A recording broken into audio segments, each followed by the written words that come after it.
You're still sure you never had a patient by the name of Rebecca de Winter, Doctor? Never, Colonel Julian. Oh, here. Here are all the appointments for that day. Ross, Campbell, Steddle, Perino, Danvers, Matthew. Danny? What the devil? You read that name again. Did you say Danvers? Yes, Mr. De Winter. I had a Mrs. Danvers for 3 o'clock. What did she look like? Can you remember? Yes, I remember her quite well. She was a very beautiful woman. Tall, dark, exquisitely dressed. Rebecca. The lady must have used an assumed name, Dr. Baker. Is that so? Well, this is a surprise. I'd known her for some time. What was the matter with her?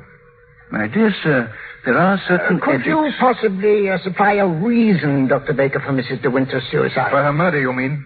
She was going to have a child, wasn't she? Come on, out with it. No, she was not, Mr. Favell. But she was very seriously ill. She was not going to have a child. That was what she thought, but my diagnosis was quite different. She wanted the truth, and I told her. She had only a few months to live. A few months? Perhaps even less. There was nothing that could be done, nothing that she could do, except wait. Did she say anything when you told her? She smiled in a queer sort of way, and... Oh, yes, I remember she said something that struck me as being very peculiar at the time. When I told her it was a matter of months, she said, "Oh, no, Doctor. Not that long." Oh, thank you. You've been very kind. You've told us all we wanted to know. I should like to have a talk with you, Mr. Favell. I didn't know that... Will we be needed any further at the inquest, Colonel Julian? No, I can see to it that Maxim's not troubled any further. Thank you, Colonel.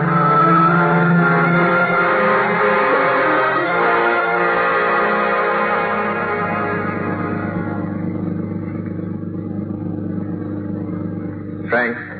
Yes? There's something you don't know. Oh, no, there isn't. Yes, there is. I didn't kill her, Frank. But I know now that when she told me about the child, she wanted me to kill her. She lied on purpose. She foresaw the whole thing. That's why she stood there laughing. Don't think about it anymore. What's the matter, Maxim? Why did you stop? Well, what time is it? Oh, it must be 3 or 4. Why? Look at the sky. Over that way. Can't be the dawn breaking over there. Hardly. Perhaps it's the Northern Lights. But it's in the winter that you see them, isn't it? They aren't the Northern Lights. That's Mandalay. It's burning.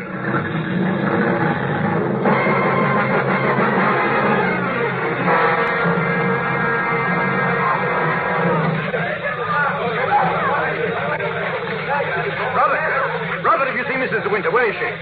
Jackson, here. Oh, thank heaven you've come back. Are you all right? Yes, I'm all right. But Mrs. Danvers, she's gone mad. She set the fire. She said she'd rather destroy Mandalay than see us happy here. There she is, at the window. The west wing. Jackson, she'll be killed.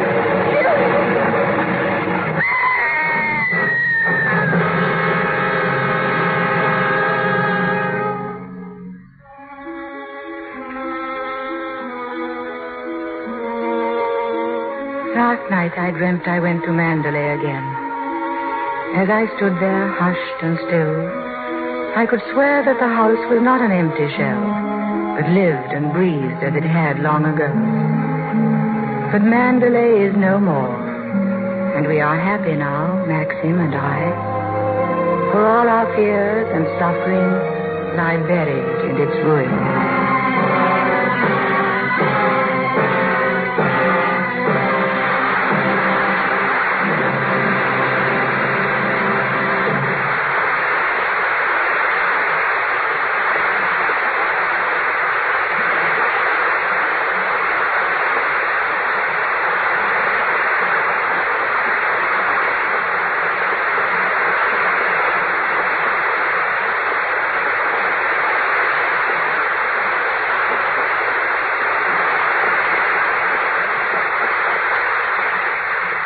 The curtain falls on Rebecca, and all our thanks for a truly memorable evening to Laurence Olivier and Vivien Leigh.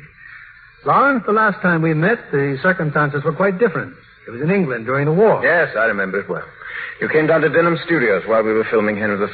You were making a picture for the American Air Forces, weren't you, Bill? Yes, and as I spent most of my time on the bomber stations, I didn't have the opportunity of seeing you, Vivien. Well, we hope you'll make us another visit again, Bill.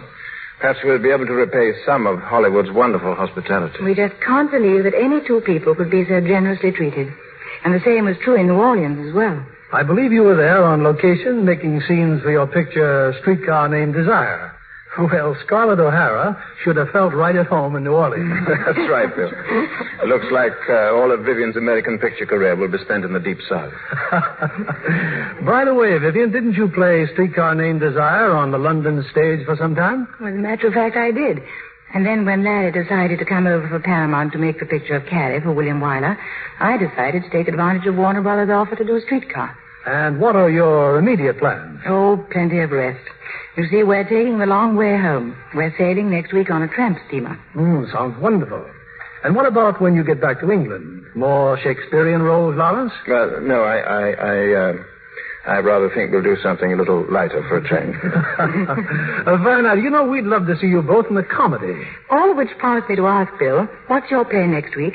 Well, next week we'll present one of our special musical treats. That's a boisterous comedy as well. 20th Century Fox's recent screen hit, Wabash Avenue. And our stars will appear in their original roles, Betty Grable and Victor Mature.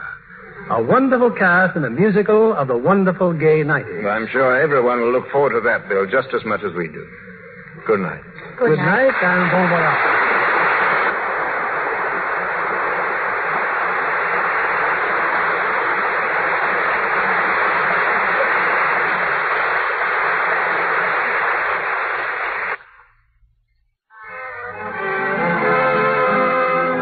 Brothers Company, the makers of Lux Toilet Soap, join me in inviting you to be with us again next Monday evening when the Lux Radio Theater presents Betty Grable and Victor Mature in Wabash Avenue.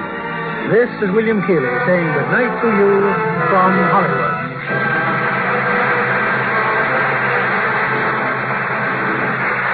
Heard in our cast tonight were Betty Blythe as Mrs. Danvers, John Dodsworth as Clavel, and Eleanor Audley as Mrs. Van Hopper. Our music was directed by Rudy Schrager. This is your announcer, John Milton Kennedy, reminding you to join us again next Monday night to hear Wabash Avenue starring Betty Grable and Victor Mature.